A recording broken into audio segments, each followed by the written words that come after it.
Well, we're back for another episode of Dinner with, the series where I sit down with friends over a delicious Grubhub delivered meal, as they sponsor the show, and we love Grubhub. And today I'm joined by none other than my former editor, now turned rock star, offline TV director, musician, artist. The list goes on and on. Brodin Plett. Brodin Plett, thank you for joining me. What did you choose to get delivered by Grubhub today?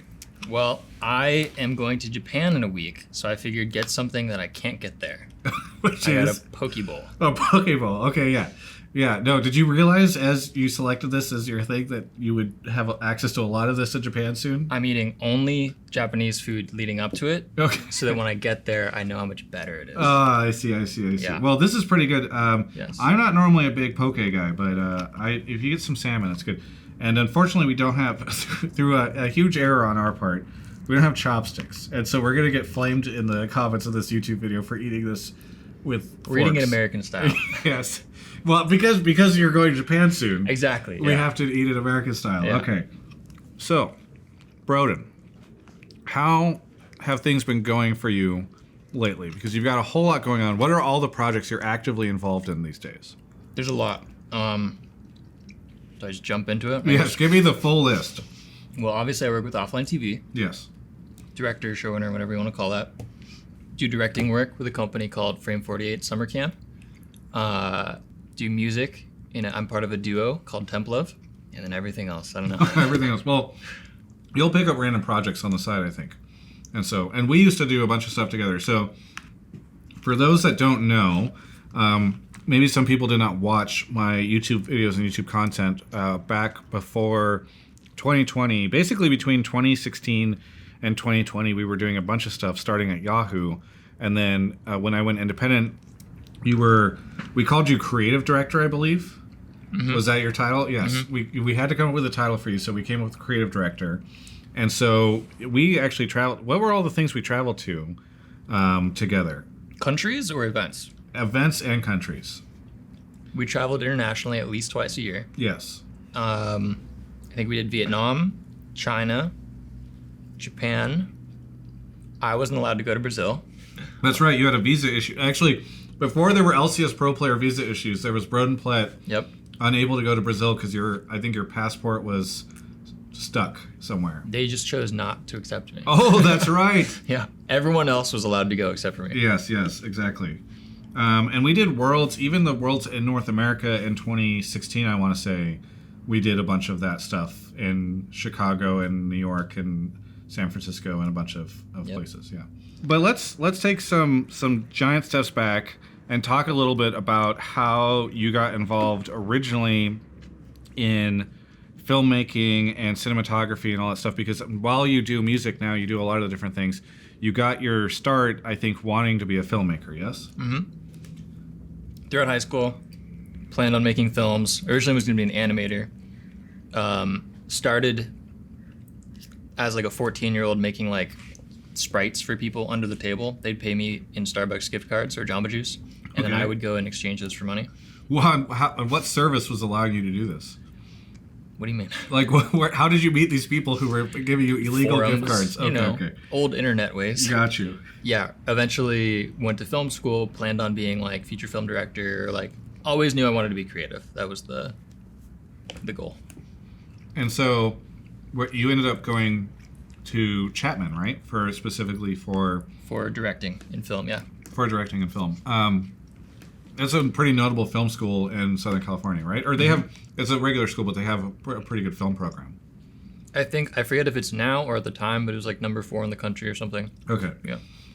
But at some point in time during your college career, instead of going off to film and direct beautiful films, you ended up working at the LCS with a team. So how did this come about? Actually, I don't even know exactly how you ended up doing that, but would love to know.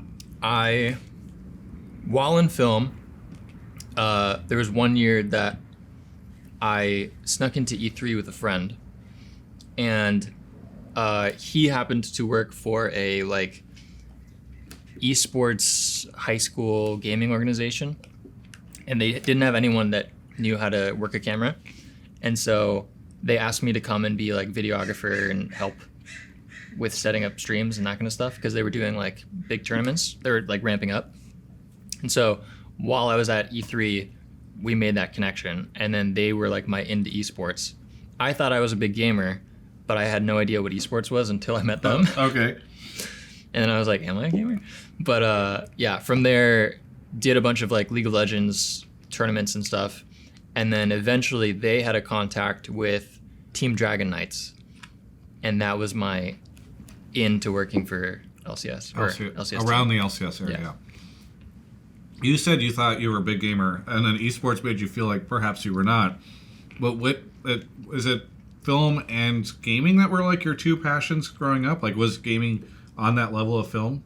I was always either playing games or making stuff. Okay. Yeah. And so I think the first time I ever saw you was when you were this lanky college kid just hanging out at the LCS in like a TDK shirt, I think. I feel like it was like some weird looking purple shirt or something. It was black with a red collar. I'll never forget. I still have it. Okay. You should wear it at some point in time. It's probably vintage. It's very small. Even really? when they gave it to me, it was very small. So you were doing that. What did they... I love the TDK story because it is such classic esports. So please take us all through the experience you had working for your first esports team. Yeah, TDK was an experience because going into it, we were in talks with like the team's sponsor, and the sponsor said, yes, you'll like this is your day rate, this is your rate for all this stuff. You'll be delivering this, and this.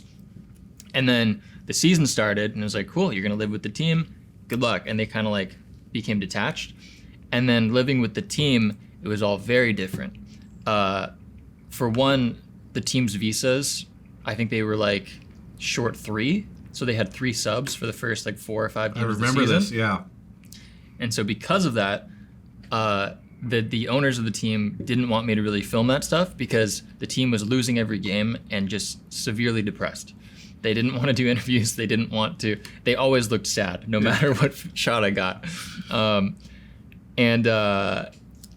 Eventually, it got to a point where the owners were like, "You don't have to film this anymore. Just come with us, and if you see something really cool, shoot that." Because of the visa issues and the huge losing streak, I believe sponsor money was starting to pull out because the team had said like they'd made all these deals expecting they'd be like a long time like LCS team. Yeah. And things were not panning out the way they predicted. And this was during relegation as well. Yes. Like as a system, you could lose your spot in the LCS. Yes. So halfway through the season, I go to them and I'm like, hey, like you guys haven't been paying me yet. What's the deal? And they change their story and say, oh, we thought you were a volunteer. What? That's crazy. Do you want to keep shooting for us, though, as a volunteer? I was like, nope. And that's when I left. Okay. And then luckily, this man over here heard that story. Damien Estrada off camera, yes. And he asked me if I wanted to help shoot for Team Liquid a couple times. So. Okay. And I think that's how I met you. Yeah. I definitely saw you around the studio when you were doing stuff for TDK, but I did not... I think it was when you started doing some Team Liquid stuff that I took notice. Because back then, you lived like in the same complex as Team Liquid. Yes. And so I think I was in like their studio and you like popped in. We're like, who are you? Oh, that's right. I think I'd seen you around and you were because they had rented a like studio apartment essentially and turned it into a studio apartment into a studio. And so I would go in there and just harass Damien while he was trying to work and shoot stuff, and then you were just there, and I was like, "What's up?" And we started talking, and then I think I became aware of the fact that you were like at least halfway decent doing this, and we always needed folks at Yahoo, and I was always looking for people who were within the scene because I had this idea that like it's just we had good producers and like Yahoo had like all the stuff, but they didn't have the esports side. And so I was like, okay, well, even if like he's got some stuff to learn, or I didn't know, I was like, okay, we can bring him in, plug him into the system, and like anything he needs to learn, like everybody else can teach him. And I was working with a guy who's been in some of my content in the past, Buddy Hutton, and he was my guy. Yep. And I remember asking, I was like, buddy, could you please vet Brodin? What did he ask you again? I will never forget this because you asked Buddy, can you vet Brodin and see if he's like good at video or anything? And I think I did this right in front of you. And so Buddy turned to me and said, okay, if you had like 4 clips in Premiere and wanted to turn them into a sequence within a sequence, what would you do? And I was like, nest it? He's like, he's got the job. yeah. And so then it was like, we're good. He's like, yeah, he can do it. It's fine. And so, and so I think that was when we were like, okay, we'll start getting him like through the convoluted Yahoo hiring process, because they were part of this big studio system, and like I think you had to speak to like. I should say I don't think I ever had to nest a sequence ever for you.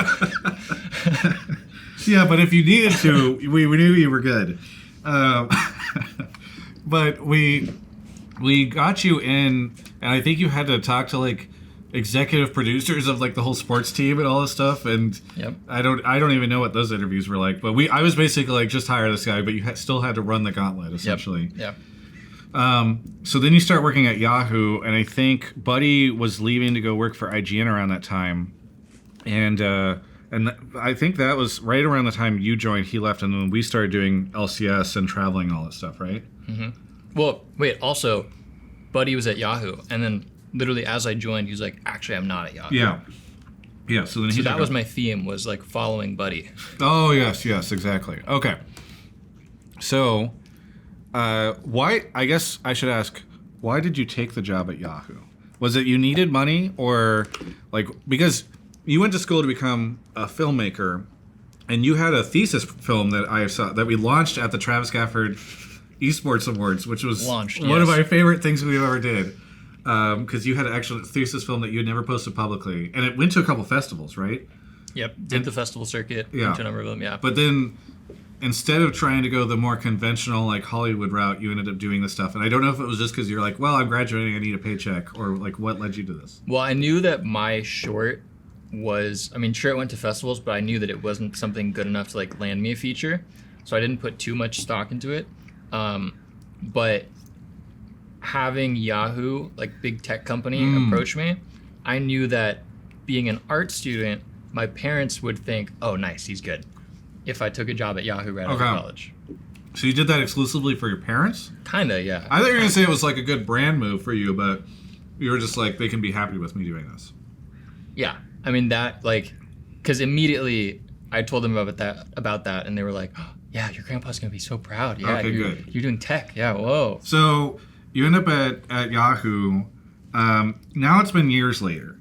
And so, you know, hopefully in this interview, you feel like you can be candid about what the experience was like working with the whole team. I loved it. One, for just like the general vibe and atmosphere was really cool, because like everyone was like we're at a corporate company, but we're all gamers, and like it felt very casual. Yeah. But also I felt, because you would roll in right before the free lunch. That was when you would get into the office. Yes. Well, so I was commuting like an hour and a half. Yeah. And so I was able to, in my talks, I was like, do I have to come in at 8, or can I come in when traffic is not as bad? Yeah. And so they're like, yeah, you can do that, and you just stay later. It's like perfect, like beats it both ways. But also just like being in the office, I felt like I was getting all the cool projects. Sorry, yes. Other editors there. But people would be like, hey, we need like a spicy, cool like motion graphic or something for like CSGO thing. And I'd be like, yeah, I got you. And then I'd get to just tinker. Ollie told me that you slept at the office at one point in time. I did. After we left, I did not know this, but I only recently found out that you were sleeping at the office. There were a number of nights where I was working to a point where I'm like, I should just sleep here, and then I don't have to drive. Were we overworking you that bad, or like what was? No, I wouldn't call it overwork. I think it was just me wanting to make something cool, and then like really losing track of time. Yeah. And being like, oh, it's more efficient to just stay here. Were there never any security people that were like, what are you doing here? I ran the place. It was just me. It's so crazy to find out about that years and years later. Okay, so Yahoo, pretty good gig? Pretty good, yeah, pretty cushy. And then what happened, Brodin? And then a company came in and laid us all off. So what did your parents and grandparents say to that? To be honest, I was kind of set up perfectly. Yeah. Like when the layoff came, because I was starting to take other gigs like Under the table? Did while we know doing about this? Yahoo. I think you guys knew about Yeah, this. yeah. Because I wasn't working every day, right? Right. Yeah. No, you were working 5 days a week, but it was like a contract position, so you could take other Yes. jobs. Yeah. So I was doing other things and like kind of building a network there anyway. Yeah. And by the time the layoff came, it was kind of perfect timing where I was getting consistent work, and then I was also getting, I'm forgetting what it's called when you're laid off. And they pay you- Severance. Severance. Yeah. Yeah. So it was like pretty nice. Yeah. You're like, okay, this is fine. Like good timing. Because at the same time, you were doing stuff. You mentioned them at the beginning of this, but there's another production company that you do some directing work with. That is something that your roommates, I think, set up, right? Yep. By the time Yahoo was collapsing, they were like, "Hey, are you down to like direct stuff for us?" And I was like, "Yes." And you directed some pretty decent stuff with them. Mm-hmm. I think in the beginning it was mostly commercial stuff, but I remember seeing a reel, and you had started to get into some pretty big. Like, what were some of the early things you were working on? I co-directed a music video for like Lindsey Sterling. I edited like a Madison Beer video, a Nicki video from 88 Rising. Yeah, it's a bunch of stuff. A lot of music stuff. So maybe we can bounce into that then, because one of the things that has been always interesting to me is that in addition to the film work and your interest in games, you've also done a bunch of stuff with music. Like I tagged you in even on an interview I did with some of the Riot Music folks not too long ago, just so that I could have somebody who like has more music cred in for that conversation. So has music always been a big thing alongside this, or has it been something that grew along the way for you? Music was always a hobby throughout all of it, actually, now that I'm thinking back. Like, I was messing around in, like, GarageBand back in, like, 5th grade. And, like, making horrible, awful things that no one should listen to. Sure. But over the years, I was constantly kind of upgrading. Like, then I'd used Logic and then eventually, like, Ableton. It just so happened that one of my college roommates who I work with in film, like there was one night where like I came home and saw him like working on in Ableton. And I was like, I'm doing the exact same thing in my room. Why don't we just work together? Okay. And then that's when we really started doing it, not like seriously, but more consistently and just kind of training out music. Kind of getting back to this place. So you started taking this freelance work. I'm going to brush this fly away. He's good. Okay, good. You started taking freelance work and doing all these different things. When did you start working with offline? So offline, while doing the esports stuff, I feel like they were generally in a lot of places. Yeah. Like Lily, Pokey, they're all like Skara, all very league related. Yeah. I feel like Skara a lot. Like we would run into while doing interviews because we did a lot of stuff with him. Yeah. Yeah. So kind of just through being around them, I started getting to know them, and we're all around like the same age, so like we kind of connect. But then it was really like, I forget what year. I want to say like 2019. Yeah. That I went to Coachella and they happened to be there, and they're like, "Oh, just like hang out with us the whole time." And that's when I really got to know them. And then from that, they were like, do you want to like work with us? Yeah. And so I started helping them on projects, and then it just went off from there. So around between middle of 2017 and 2019, you and I did a bunch of stuff. We traveled to all those different places, and we started to do something fun where, because it became this like community meme that like Travis Gafford Industries was a thing, and like we had all these people working for us, and we did it, but we kind of embraced it. And I started to have you be like a personality in a lot of the vlogs. And I think, not in any way, shape, or form is it any close to where you are now, but that was when people started to figure out who you were, right? You started to gain like a following. People were following you on Twitter and stuff like that, right? Yeah, I originally hated Twitter. I had made one a long time ago, and then I think it was you that was like, you need to start tweeting more. Oh, yes. I was like, okay. So I reluctantly would tweet more. And then, yeah, it started to build a little bit, and I was like, oh, I see how this can be fun. And it grew from there. Yeah, I think I had said, like, you should do this because it'll be good. You'll get all these connections. And, like, Twitter... See, the thing is, though, when the way I used to tweet was, like, I would just like bullshit the whole time. I would like I'm really good at Photoshop and VFX and stuff, so I would like shop myself places or like do weird things or like post a sentence that's like half true but not, because I knew that people following me I actually know, and they're like, yeah, that's a lie. Right. But now I can't do that, because when I do that, people believe it. And it becomes a big old thing. Yes. Yes. So what I'm hearing is it was much better when you were working with me than in this offline TV situation you find yourself. No, so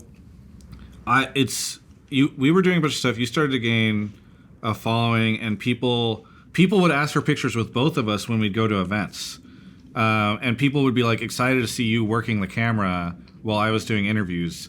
And so it really started to become a situation where like folks were recognizing you. Was that fun for you? Were you like, oh wow? Because I assume this is not something you had expected would happen at some point in time as you projected out like being behind the camera more, right? Didn't expect it. But at first also like it was to spite you. Like your fans would come up to me and be like, I want a photo with you, not him. Yes, yes. Mm-hmm.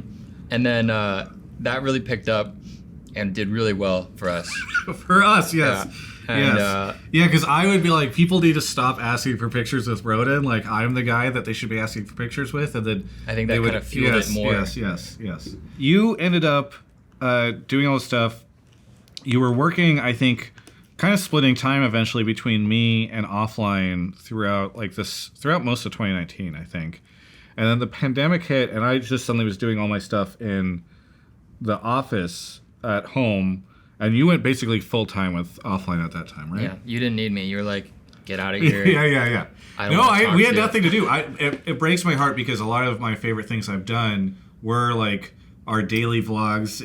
Whenever we were traveling, we would do the daily. Yeah. Where it would be like we'd go to an esports event and we'd have to shoot, but then we would also create these like daily vlogs that were supposed to be really bite-sized. You'd edit them at night, or you'd edit them as we were recording them throughout the day. Yeah. Because we had downtime during games and stuff like that. And we would usually find some really stupid shorts and jokes to put in them. Like one of my favorites is the Berlin one, where North America loses. And Yeah. And then we do like a oneer where I follow you out into the rain. Yes. Yep. Yes. And these jokes were mostly only funny to us, I feel like.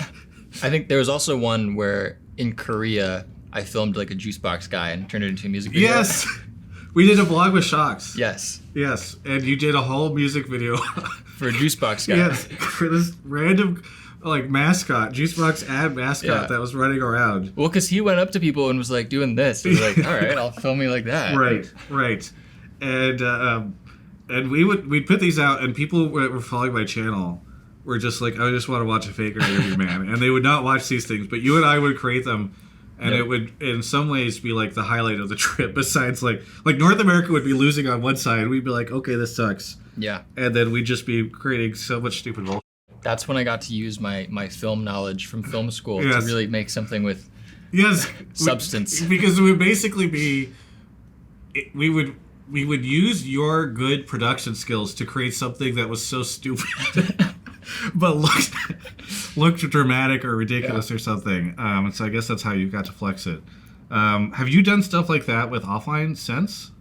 To an extent, yeah. Yeah. Like occasionally, I will.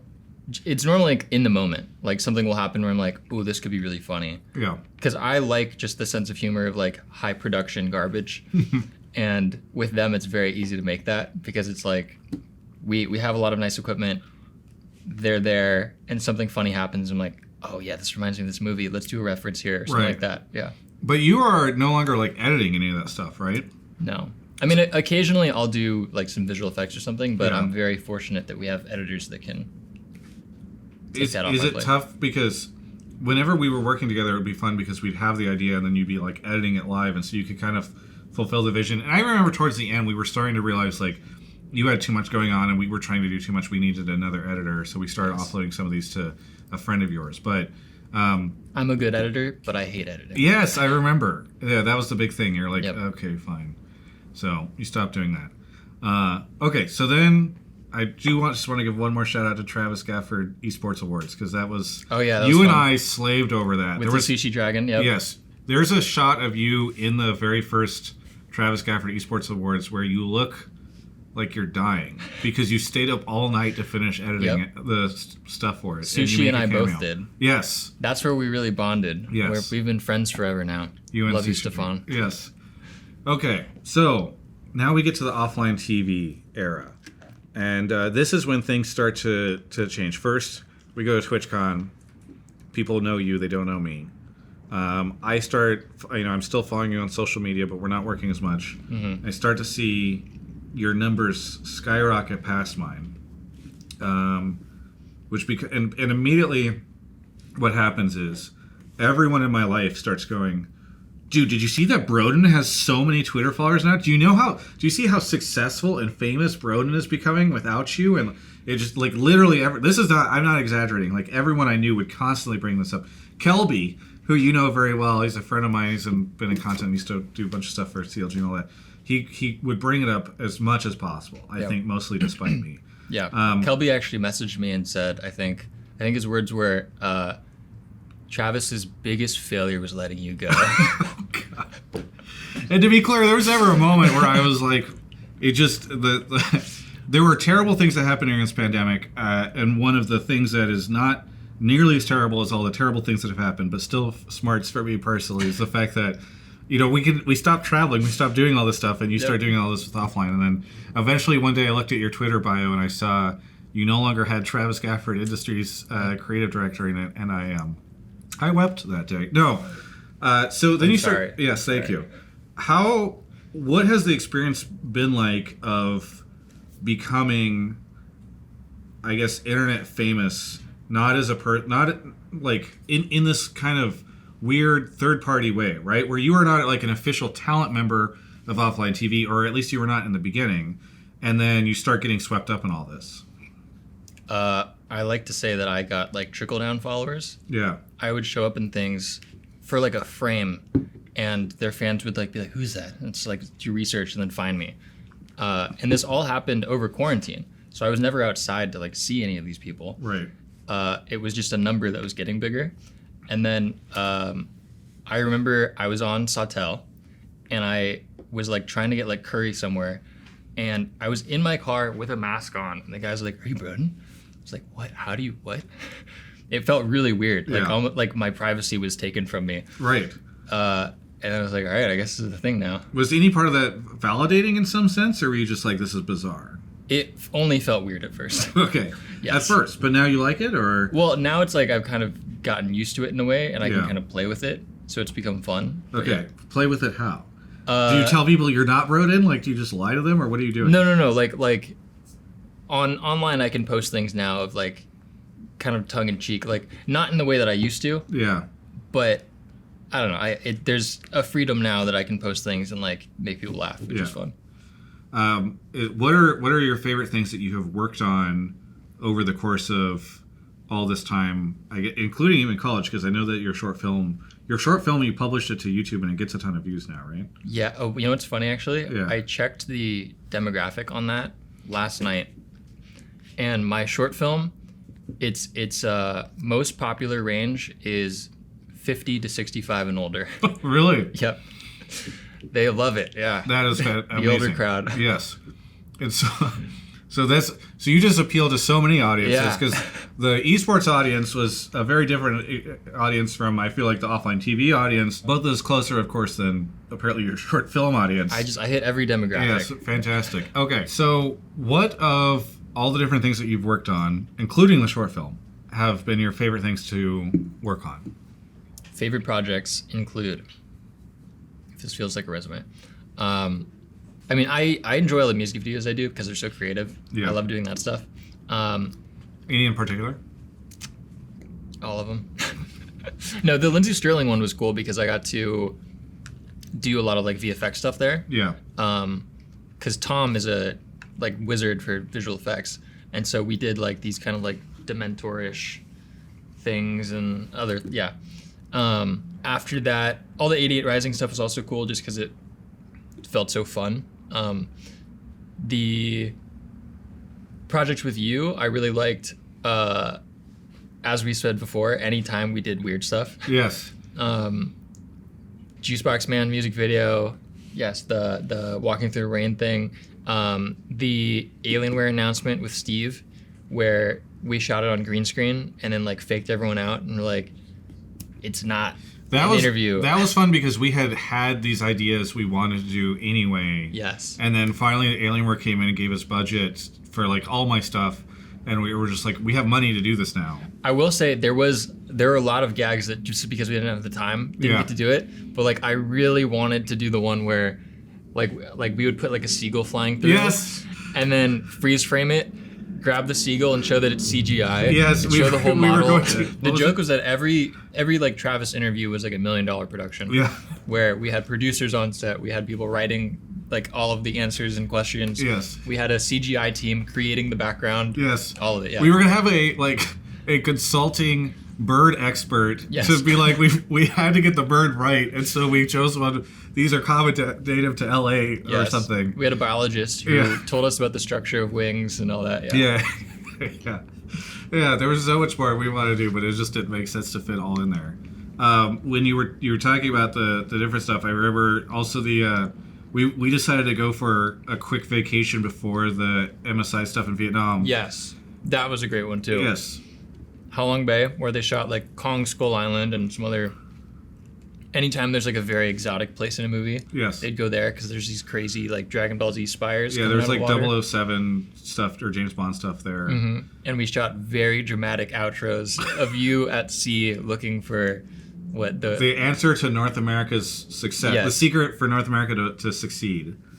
And then Team Liquid made it to the finals of that event, so it played really well. Okay, so you've worked on this. What are any offline TV things that you really liked? One of the biggest productions we did was our Squid Game one, which was a little sad though because we learned that Mr. Beast was doing one right after us. And we were like, there's no way we compete with this, so we got to get it out before he does. But that was like one of the biggest productions for them that I've done, where there was like an intro skit.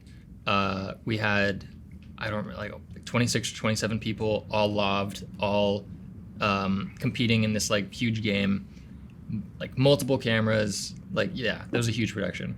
Yeah. Okay. But then Mr. Beast came. Yes. Well, that happens to the best of us. Anyway, so one of the things I wanted to touch on here is you have to work for offline in this kind of creative director position, and your job is really to be a person that's in charge of making really great content for this group. But then you also have become like a talent over time. And I think esports is filled with a lot of these people who are like, oh, I was this like influencers like camera guy, and then they spin off and they become their own YouTube channel. They're doing all this stuff. And so one, like, have you ever been tempted by that at any point in time? And two, like, did you spend a lot of time thinking about that and how to like make sure that you aren't easing too much into it? There was a... Should I wait? Yeah, pause.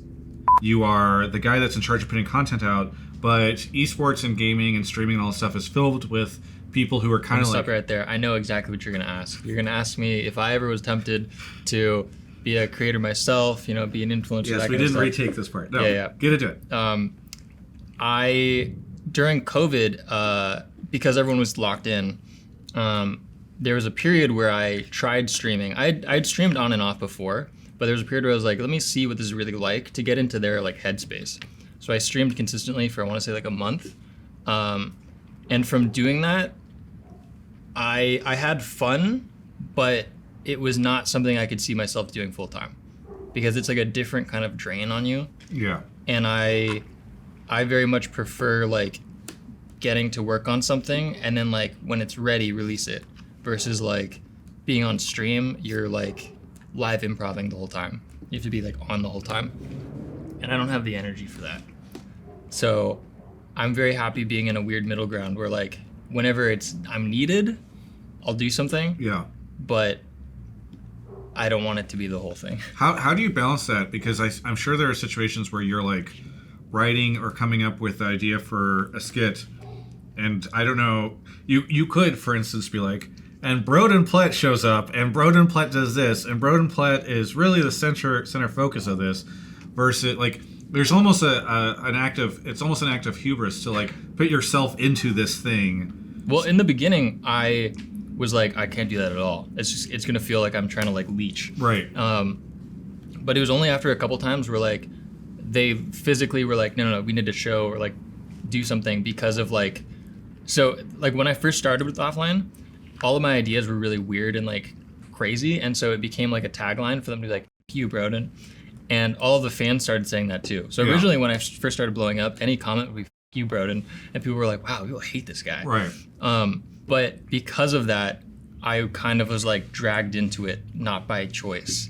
And so now it's become like, anytime I can look like a villain or something in offline content, it makes sense for me to play the part. Yeah. And so I generally won't even be the one to put myself there. They'll be like, you should show up here and do this to us. I'm like, okay. Is it surreal seeing you pop up in all this like fan art? Because I'll see this stuff pop up on my feed, and you'll be in it. And I do say "F you, Brodin" when I see that, but it is like fascinating to me because you'll just be the giant titan in the backdrop, and these fans are putting you in this stuff. The fan art is the coolest part. Yeah. Yeah. There was one part where like era where I was doing D&D with them on someone's stream, and like people were drawing me as this like crazy swashbuckling character, and I was like, oh, this is cool. Yeah. I'll take more of that. Yeah. That's the most fun for sure. Yeah. Do you get okay? So with esports, and when you're doing esports stuff, the most I get are angry fans that are like, "You're such a 100T hater. You're such a TSM hater. Like, how dare you say this about this player or something?" People get really pissed off from like a sports fan angle, but that's like usually speaking the extreme level that those fans will go. But offline TV have kind of like fanatical fans. Yeah. So how different has that experience been? Like, have you gotten any kind of like weird messages, or how does this stuff work? Early on, I would reply to every DM, so that was fun. And then I learned not to do that because some of them are a little too fanatical. Yes. Yeah, I won't even mention, but there was one specific one where I was like, oh, maybe I should not respond to these. Yes. But it is a different, you have to balance things in a very different way. Yeah. Because rather than maybe the esports side where like the focus is really on these pro players and it's like a sports angle, this is almost more like a celebrity kind of reality TV type thing. Yeah. Majority of the DMs I get though are either like people who are interested in film or being creative. Yes. Asking me a question, and those I'll still respond to because I want to like just help them grow. And then the ones that I always instantly ignore are people who try to give offline TV ideas because they're never good, and it's always like, I've already done that, or we're already planning on that, and whatever. It's like, I don't read those. Yeah, there's a YouTuber I saw who did a skit, I forget who, where he's just like played out all these bad ideas that he received, and I feel like that would be a good skit for you guys, but maybe a little too mean. We've actually thought about doing exactly that. I know. Yeah, it would be good. Okay, so in some ways, Brodin, this is not what you wanted to do, right? Like, you went to school because you wanted to create these really great cinematic experiences for people. And I remember, like, we've talked about this stuff before. We had our fake esports show that we were going to write, and that ended up getting replaced by Paramount. Players. Yes. Is it ever disappointing to see that you've gone in this more, like, social media heavy, like, internet, YouTube style, rather than something that's a little bit more artistic? Have you sold out? For me, when I started doing the offline stuff, it felt very much like a breather. It was like almost a reset for me. Yeah. Because I would spend months on like a high tier, high production project where I'm like dealing with clients and like people under me and like actors and like having to juggle all this stuff. Yeah. Versus then going to an offline shoot where it's like, sometimes in the early days, I would come up with the idea the day before, be like, we're just doing this will be fun, and like not having to like report to anyone. Yeah. Was very freeing, and There's I'd also no, get to like, do client or brand you're trying to make happy. exactly. Yeah. And I could do literally whatever I want, and like they wouldn't, even the talent couldn't stop me because it's like, this is the video. Right. If you don't do this, there's no video. They're like, okay. That's how I got away with the slime stuff. Sure. But also with offline, I mean, like one of the coolest projects that I didn't mention was getting to do like this animated video. It's like a offline TV anime intro. And that was super fulfilling because I spent like 10 months working on like music with composer, a Korean producer, Japanese lyricist, and like Powerhouse Animation, who have done like Netflix shows, to create this like 90-second thing where Offline was like, yeah, we want this. Here, you want to work on it? I'm like, yeah, okay. So getting to do stuff like that is what makes it really worthwhile, and I still get to do like the kind of cool high-end things. Other than that, though, like it is something that I think about of like, I should probably do another short film, or like I should do another music video. Is there a spot for me somewhere? Because like, for me, it's like I don't want to lose that muscle, because it is a different muscle that's getting flexed for that stuff. Is there hope in the future for you that you will be able to like, at some point in time, exit gaming and streaming and esports and just go like straight up create like Hollywood level stuff, or is this something that I think you've moved on from? I'm still interested in that. Okay. It is like I said, or like we said at the beginning, though. I feel like I can go in so many directions, and I'm kind of doing so many at once that they're all kind of like, push this one forward. Okay, let's go to this one. Push this one forward. Okay, go to this one. Push this one forward. Oh, yeah, let's go back to the first one. But do you like that, or is it ever a point in time where like, because when you start jack of all trading things, it's harder, I think, for you to like really go down one road. But I think a lot of people do like that. I enjoy it because I get burnt out if I just do the same thing forever. Yeah. Bomb went off. I get burnt out if I do the same thing forever, and I learned that pretty early. And so, for me, having a bunch of different outlets is what makes me thrive and be able to do everything good. I did want to ask, because you know, obviously we've talked a lot about cinematography, film, all these other things you've done, but we referenced earlier that you're also doing this music stuff. Templove is the group that you have. It's like a duo, you and your friend, right? Yeah. Julian, yeah. Great guy. And this feels like it's starting to pick up traction. Do you think that most of that is like offline TV people coming in and checking it out, or what is happening there, and what are you looking to do with it? That's definitely affecting it. But like when we first released our first stuff, more bombs. Yeah. When we released our first stuff, we really wanted to do it kind of like in a ghost way of like, okay, it's there, it exists. Right. And we honestly didn't even really intend to release it. It was like friends of ours who were saying like, we want to hear this, like not on your time. Like you need to make this accessible to us. We're like, okay. So we did it for them. And it was doing better than we thought. So then we started kind of like pushing it more on like my social media and like that kind of thing. And like, it wasn't till this like last song that I really showed like other friends, like offline and people who were like, hey, do you like this? And when they heard it, they're like, yeah, like we genuinely really like it. And now they are like the best marketing that's ever existed for it. Okay. Because like they don't even really like, they'll just play it on their streams because we don't DMCA them.